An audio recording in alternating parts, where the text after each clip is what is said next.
Eyes toward the wilderness, Douglas Pavlicek sees slabs of light through the trunks where there should be shadow all the way to the forest's heart. He investigates, walks deeper into the undergrowth, only deeper in turns out to be farther out. The shortest of hikes, and he pops out again into, you can't even call it a clearing. Call it the moon. A stumpy desolation spreads in front of him. The ground bleeds reddish slag mixed with sawdust and slash. Every direction, for as far as he can see, resembles a gigantic plucked fowl.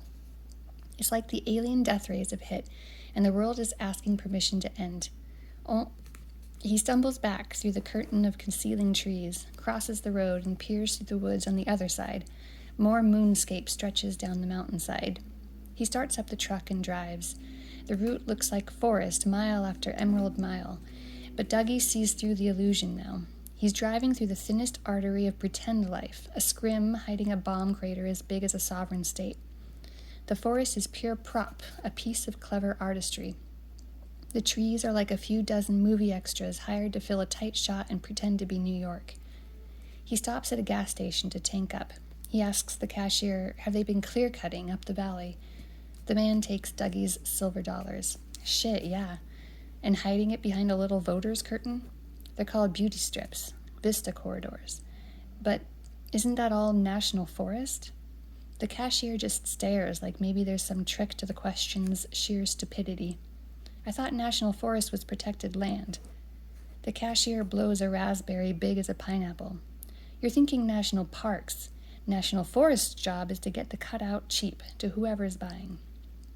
Well, education run amok. Douglas makes it a practice to learn something new every day. This little datum will last him for some days to come. Anger starts to boil over somewhere around Bend.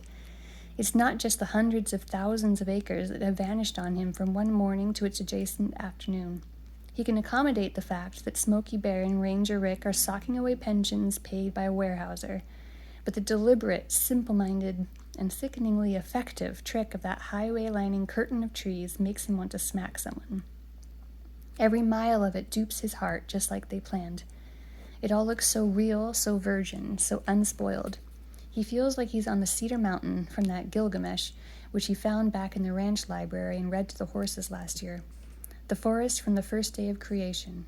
But it turns out Gilgamesh and his punk friend Enkidu have already been through and trashed the place. Oldest story in the world. You could drive across the state and never know.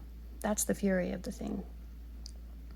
In Eugene, Douglas converts a hefty tower of silver dollars into a ride in a small prop plane.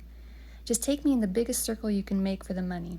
I want to see what down here looks like from up there. It looks like the shaved flank of a sick beast being readied for surgery. Everywhere, in all directions. If the view were televised, cutting would stop tomorrow. Back on the planet's concealing surface, Douglas spends 3 days on his buddy's couch, mute. He has no capital, no political savvy, no golden tongue, no economic sophistication or social wherewithal. All he has is a clear cut in front of him, whether his eyes are open or closed, haunting him all the way to the horizon. He makes some inquiries. Then he hires out his 1.5 good legs to a contractor, planting seedlings back into the stripped lands. They kit him out with a shovel and a Johnny Appleseed bag filled with seedlings for which they charge him a few pennies each. And for each planted tree that's still alive in a month, they promise to pay him 20 cents. Douglas fir, America's most valuable timber tree, so sure, why not grow a tree farm full of nothing but 5 new houses per acre? He knows he's slinging trees for middlemen to the same fuckers who cut down the primordial gods to begin with, but he doesn't have to vanquish the lumber industry or even get nature's revenge. He just needs to earn a living and undo the look of those cuts, a look that tunnels into him like a beetle into sapwood. He spends his days traversing the silent, slop-filled, sloping dead zones. He drags himself across the scattered crap on all fours, losing his footing in the impenetrable slash, hauling himself forward by his claws over the chaos of roots, sticks, branches, limbs, stumps, and trunks, fibrous and shredded, left to rot in a tangled graveyard. He masters the art of 100 different ways to topple.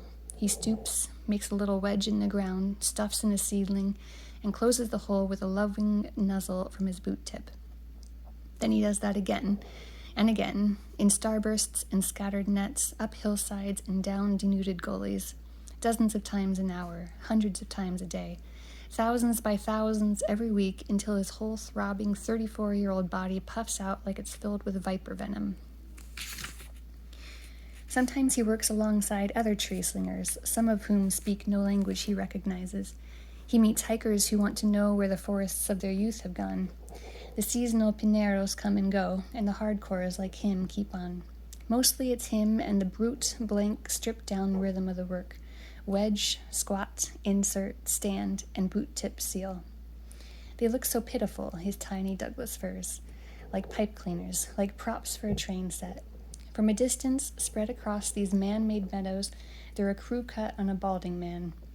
But each weedy stem he puts into the dirt is a magic trick eons in the making.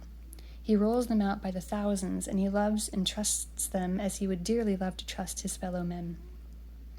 Left alone, and there's the catch, left alone to the air and light and rain, each one might put on tens of thousands of pounds. Any one of his starts could grow for the next 600 years and dwarf the largest factory chimney.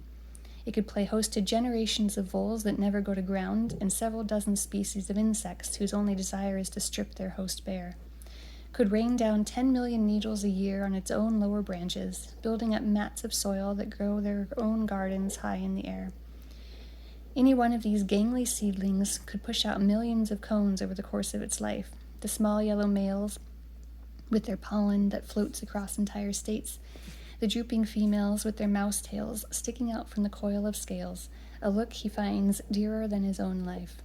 And the forest they might remake he can almost smell, resinous, fresh, thick with yearning, sap of a fruit that is no fruit, the scent of Christmases endlessly older than Christ. Douglas Pavlicek works a clear cut as big as downtown Eugene, saying goodbye to his plants as he tucks each one in. Hang on, only 10 or 20 decades. Child's play for you guys. You just have to outlast us. Then no one will be left to fuck you over.